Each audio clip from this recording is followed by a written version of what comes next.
Hola, el día de hoy vamos a iniciar con el segundo capítulo de Demian que se llama Caín. Ok. Inesperadamente la solución a mis problemas llegó a mi vida y con ella también algo nuevo para mí, que aún hoy en día me sigue sin cesar. Un niño nuevo había llegado al colegio, hijo de una viuda con mucho dinero. Había llegado a la ciudad junto con su madre. Ambos aún llevaban el luto, pues la señora vestía de negro y su hijo llevaba un listón en la manga derecha. Este muchacho tenía pocos años más que yo y estaba en un grado superior, pero al igual que la mayoría de los niños que asistíamos a ese colegio, él llamó poderosamente mi atención. Su apariencia era la de un joven y no la de un niño. Este sorprendente alumno caminaba entre nosotros como un hombre maduro, como todo un caballero.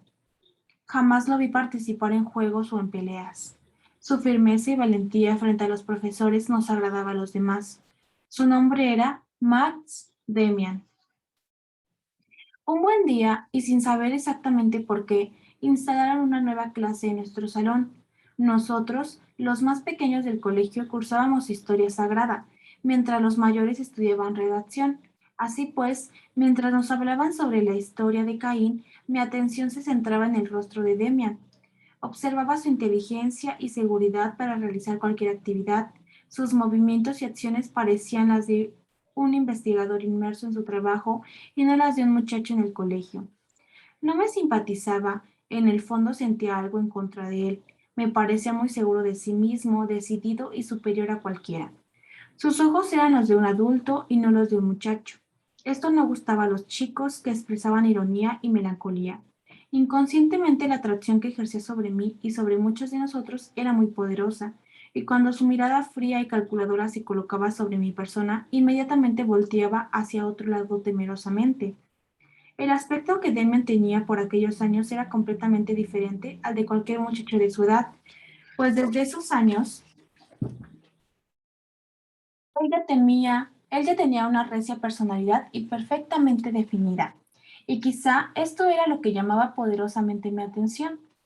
Aunque él trataba de pasar inadvertido frente a los demás, su comportamiento era similar al de un príncipe que, disfrazado como la gente de campo, trata de pasar entre ellos sin que logre notarlo.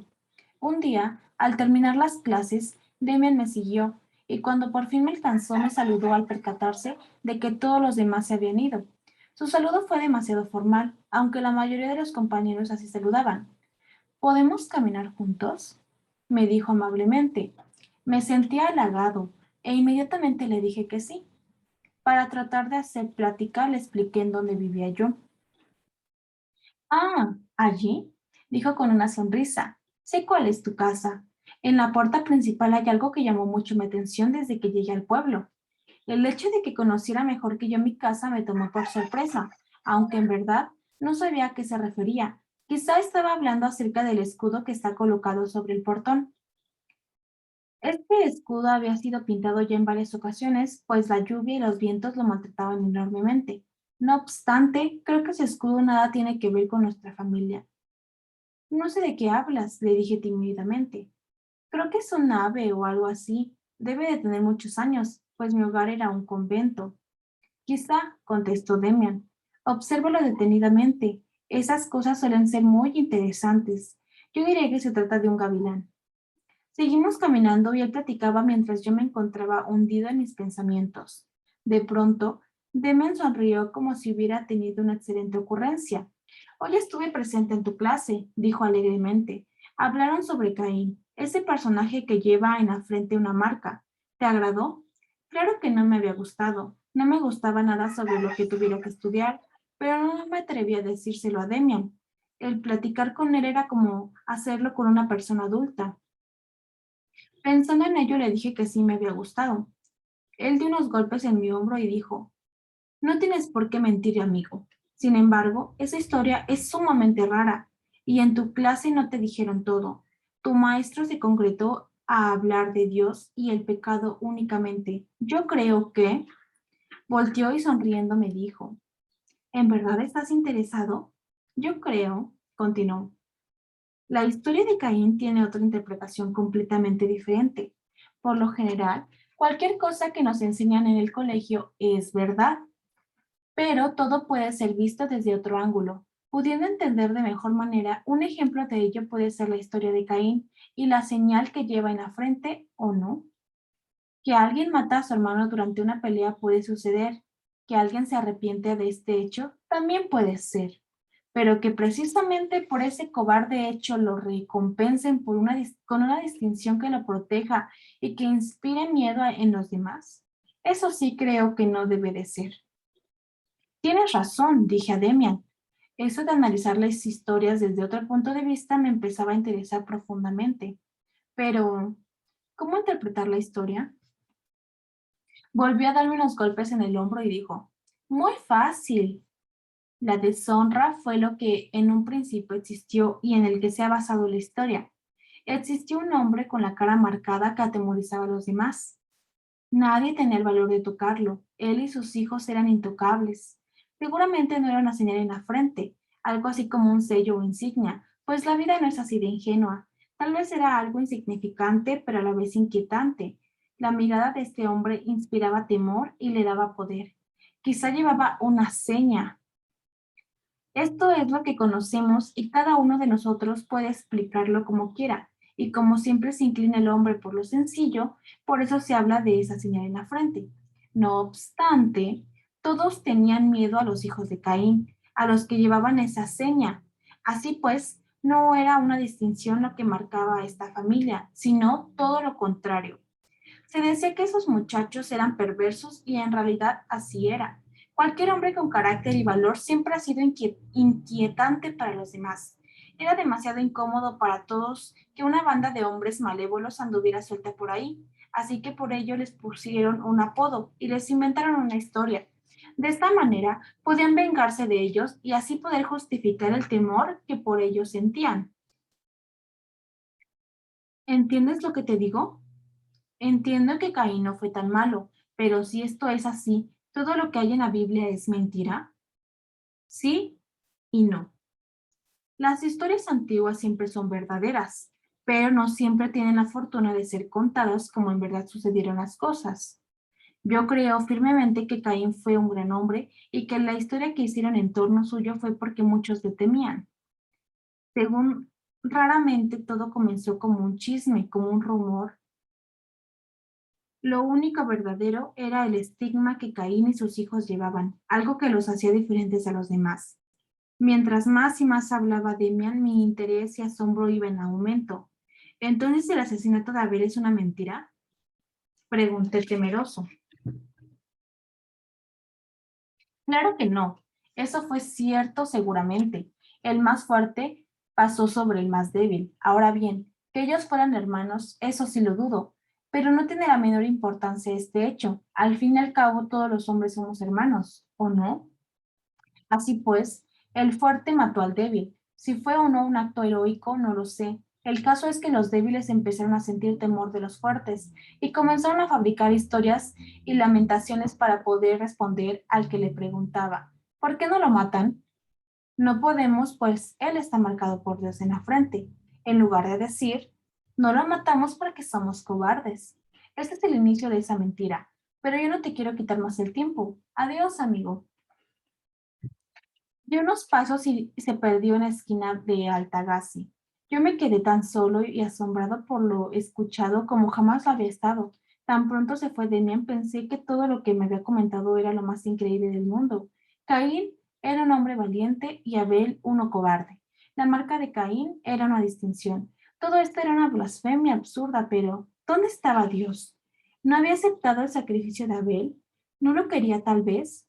Tonterías. En ese momento empecé a sospechar de todo lo que me había platicado Demian, pues quizá él, siendo tan brillante y tan inteligente, solo había querido burlarse de mí y trataba de avergonzarme frente a todos. Sabía que Demian era listo y que su manera de hablar era casi perfecta. Sin embargo, todo lo que me había relatado no podía ser. Cualquiera que fuera la verdad, jamás había meditado tanto sobre la historia de algo, se tratara o no de la Biblia. Es más, jamás nada me había hecho olvidar, aunque fuera por toda una tarde, mi situación esclavizante con Franz Cromer.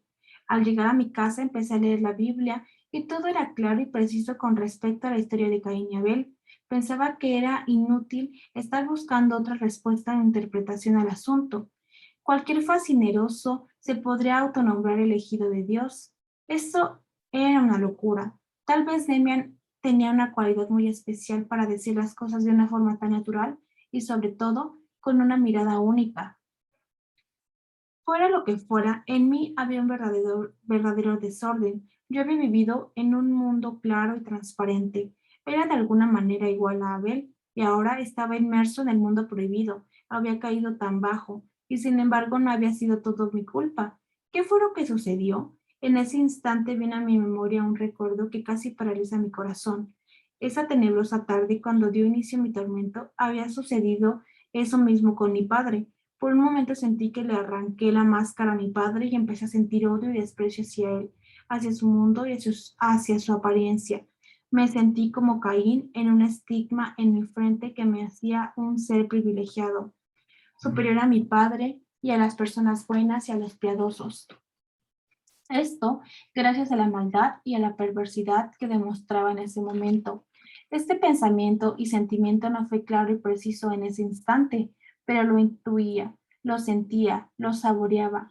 Esa manera de sentimientos e impulsos peculiares me dañaban, pero a la vez me hacían sentir orgulloso de mí mismo. En verdad que era peculiar la manera en que Demian hablaba de los valientes y los cobardes. Qué manera tan especial de interpretar la señal en la frente de Caín. Era impresionante el brillo en los ojos de Demian, esos ojos que pertenecían a un adulto y no a un jovenzuelo. Súbitamente pensé en una idea confusa. ¿Sería Demian una especie de Caín? ¿Por qué defender a un personaje si no está identificado con él? ¿Qué era lo que le daba ese poder en sus ojos? ¿Cuál era el motivo que lo hacía hablar despectivamente de los otros, de los piadosos y temerosos que en verdad eran los elegidos de Dios? Todas esas cuestiones no me llevaron a ningún lado. Mi alma joven era como un pozo de agua en el cual había caído una piedra. Mucho tiempo, la historia de Caín, del homicidio y la señal en la frente marcaron mis intentos de aprendizaje, de dudas y de críticas. Al igual que yo, muchos de mis compañeros en el colegio sentían el mismo respeto e intriga por Demian, y aunque de mi boca jamás salió comentario alguno sobre la historia de Caín, muchos compañeros se interesaban de una u otra manera en nuestro nuevo amigo. Quizá por ello, entre los escolares surgieron infinidad de historias con respecto a Demian. Si tuviera la buena memoria de recordar a todos y cada uno de ellos, cada uno aportaría importantes cualidades o características de Demian. Cada uno de ellos tendría su propia concepción con respecto a él. Lo que sí se quedó en mi memoria perfectamente fue que la madre de Demian era una mujer muy acaudalada. Asimismo, se decía constantemente que ni Demian ni su madre iban jamás a la iglesia. Se comentaba entre algunos personajes del colegio que esta familia era judía, maometana y en ocasiones hasta se llegó a comentar que estaban ligados a ritos muy extraños y peligrosos. Otra cosa que interesaba mucho a las personas que rodeaban a Demian era el comentar acerca de su impresionante fuerza física. Entre todos los alumnos de su clase y del colegio entero, él era el más fuerte. En una ocasión, Demian fue retado por otro muchacho a una pelea. Cuando el pleito comenzó, Demian tomó con una de sus manos la nuca del enemigo y lo hizo llorar y pedir clemencia. Una vez hecho esto, lo humilló delante de todos al gritarle cobarde. Después de este pleito se corrió la voz de que el perdedor no había podido mover los brazos por varios días, inclusive después de algunos días. Muchos llegaron a creer que el muchacho había muerto. Esto se creyó firmemente hasta que humillado compañe- compañero regresó de nueva cuenta al colegio. Todo lo que rodeaba y decía Demian era muy raro y extraño para los demás. Una temporada no muy larga, el colegio dejó de hablar sobre Demian, hasta que se empezó a correr la noticia de que nuestro misterioso compañero tenía relaciones con señoritas no muy decentes y que él lo sabía todo con respecto a las relaciones con las damas. Mientras esto transcurría en la escuela, mi eterna esclavitud con Franz Cromer seguía adelante, y no obstante que en varias ocasiones dejaba de molestarme por días y semanas enteras. El simple hecho de recordar mi eterna deuda, así como su silbido, me hacía sentirme atado de por vida a él.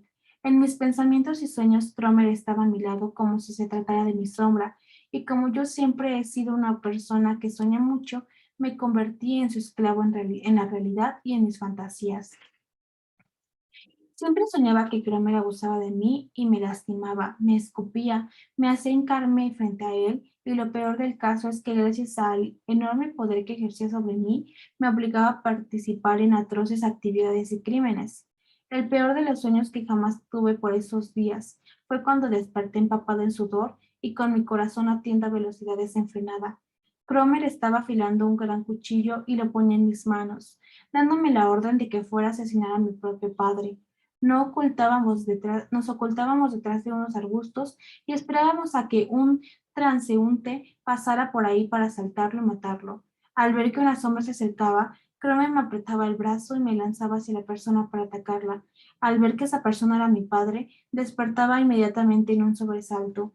En medio de toda esta locura, constantemente pensaba en la historia de Caín y Abel, pero ya no tanto en Demian. Curiosamente, en uno de mis sueños apareció Demian, solo que esta vez él ocupaba el lugar de Cromer, abusando de mí y maltratándome. Lo verdaderamente increíble de este sueño era que mientras estaba Cromer en mis sueños, sufría y me angustiaba enormemente, pero cuando era Demian el que hacía sufrir, lo hacía de una manera gustosa y placentera. Este tipo de sueños los tuve 2 o 3 veces nada más. Después volví a los sueños con Cromer. Me cuesta ya trabajo poder diferenciar mis experiencias reales y oníricas. Lo que sí recuerdo bien es que mi relación con Cromer seguía igual y no terminó cuando, a base de pequeños hurtos y trabajos, terminé mi deuda con él, pues ahora él sabía perfectamente que yo había cometido un sinfín de delitos. Constantemente me preguntaba de dónde había sacado la plata y me tenía en sus garras. No fueron pocas las ocasiones en que me asustaba amenazándome con decirle a mis padres sobre las faltas que había cometido, y yo, con el temor de que él se enterara, prefería seguir por el camino del mal, aunque esto me causara un gran dolor. De cualquier manera, y no obstante, el gran rencor hacia mi persona no acababa de lamentar todo eso, o por lo menos no siempre, pues llegué a pensar que las cosas debían ser así y que sobre mi alma pesaba una enorme deuda que era inútil pagar. Sabía que mi extraño padecer hacía sufrir a mis padres. Mi cuerpo lo ocupaba un espíritu maligno. Ya no pertenecía al mundo bueno de ellos, a ese mundo al que había estado tan cercano y al que ahora veía como un lejano paraíso. El trato que mi padre tenía conmigo era como si yo estuviera enfermo y no el que debería de tener con un ser malvado. Sin embargo, mis hermanas eran las que me hacían sentir en verdad lo que yo era. Ellas eran cariñosas, pero siempre dejaban en claro que estaba poseído, que era más fácil tenerme lástima que reprocharme mi mal proceder. Tenía muy claro que ellas rechazaban por mí de una manera distinta. En varias ocasiones sentí la imperiosa necesidad de una confesión, pero creía que no podía decírselo ni explicárselo a mis padres, pues ellos se limitarían a escucharme y a consolarme con cariño y compasión, pero jamás entenderían realmente lo que sucedía. Seguramente ellos me considerarían una oveja extraviada del rebaño, siendo que en verdad todo era una fatalidad. Quizá puedas pensar que un chico de casi 11 años no puede sentir y expresar todo esto, pero no es para los pequeños para quien escribo mi relato. Lo hago para todos aquellos que comprenden mucho mejor al ser humano, el adulto, que ha aprendido a modificar en ideas parte de sus sentimientos, extraña a estos en el niño y piensa que las experiencias tampoco han existido. Yo te digo que jamás en mi vida he sentido nada tan profundo y hondo como todo lo que te he relatado hasta el momento. Una tarde lluviosa, mi amo me citó en la plaza del castillo.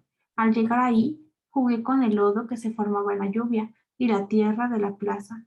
Yo no llevaba un solo centavo, pero llevaba conmigo 2 enormes pedazos de pastel que había apartado en mi casa, por si acaso Cromer me pedía algo. El esperarlo en cualquier esquina ya era para mí una costumbre y me resignaba a ello sin poner resistencia alguna. Cuando por fin apareció Cromer, algo extraño había en su actuar. Llegó y me golpeó en el estómago, bromeó conmigo, aceptó gustoso el pastel y hasta me ofreció un cigarrillo que había robado de la tienda. Obviamente rechacé su ofrecimiento, pero me sorprendió su amabilidad y buen trato. Una vez que se retiró me dijo, oye, la próxima vez que nos veamos, ¿podrás traer a tu hermana? A la más grande. ¿Cómo se llama? No entendía del todo lo que me decía Cromer. Quedé paralizado ante la idea de llevar a mi hermana a un encuentro con este tipo. ¿Qué pasa? ¿No entendiste lo que te dije? Tienes que traerme a tu hermana mayor la próxima vez. Cromer, eso que me pides es imposible. Además, no creo que ella quiera acompañarme. Pensé que su nueva orden era solo para hacer más miserable mi existencia, pues constantemente reía y era feliz al verme atormentado por sus increíbles peticiones. Finalmente, y después de verme sufrir, me proponía un nuevo trato para que no llevara a cabo sus amenazas, haciendo así mayor mi ya de por sí eterna deuda con él. No obstante, esta vez parecía ser diferente, pues mis negativas a su petición no lo hicieron molestarse como de costumbre. Está bien, muchacho, dijo. Ya tendrás tiempo para pensarlo. Me gustaría conocer a tu hermana. No faltará la oportunidad de hacerlo. Quizá un día que salgas con ella a caminar, yo pueda aparecer ante ustedes de manera fortuita. En fin, ya nos pondremos de acuerdo para ello. Al ver que Cromer se alejaba, comencé a darme cuenta de lo que este tipo planeaba. Yo era un niño, pero ya había escuchado que los hombres y mujeres mayores pueden hacer cosas prohibidas, indecentes y misteriosas escondidas de sus padres. Esta monstruosa exigencia de Cromer había rebasado cualquier límite posible, así que me decidí a jamás prestarme para que algo malo sucediera. Sin embargo, me daba miedo pensar lo que podría pasar y la manera en que Cromer se vengaría de mí. Angustiado y hundido en mi nuevo problema, crucé la plaza con mis manos en los bolsillos. Nuevos tormentos y nueva esclavitud. Caminaba sin rumbo fijo, como una voz fuerte, cuando una voz fuerte pronunció mi nombre.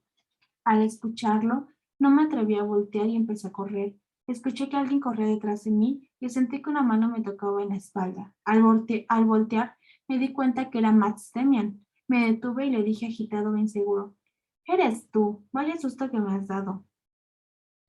Me miró profundamente, como lo hacen los adultos, sensatamente. Había pasado ya mucho tiempo desde nuestra plática. «Perdón», me dijo con sus modales impecables, «pero no tienes por qué asustarte de esa manera. Es que hay veces en las que no lo puedes evitar. Tienes razón, pero si te asustas así frente a una persona que no te ha hecho nada, seguramente esa persona podrá empezar a imaginar cosas. Primero que nada diría que eres un asustadizo, y eso pasa cuando tienes temor. Los cobardes siempre tienen miedo, y yo, la verdad, no creo que tú seas un cobarde. ¿O sí? Tampoco creo que seas un héroe. Pueden existir cosas que te atemoricen, pero hombres que te inspiren miedo, eso no debe de ser. Jamás hay que temer a los hombres. O dime, ¿a mí me tienes miedo? Y esa es la primera parte de Caín, de nuestro libro de Demian, el segundo capítulo. Espero que les haya gustado. Y pues en el siguiente voy a terminar este capítulo. Y después iniciaremos con el tercero que se llama El Mal Ladrón. Eso sería todo y pues nos vemos.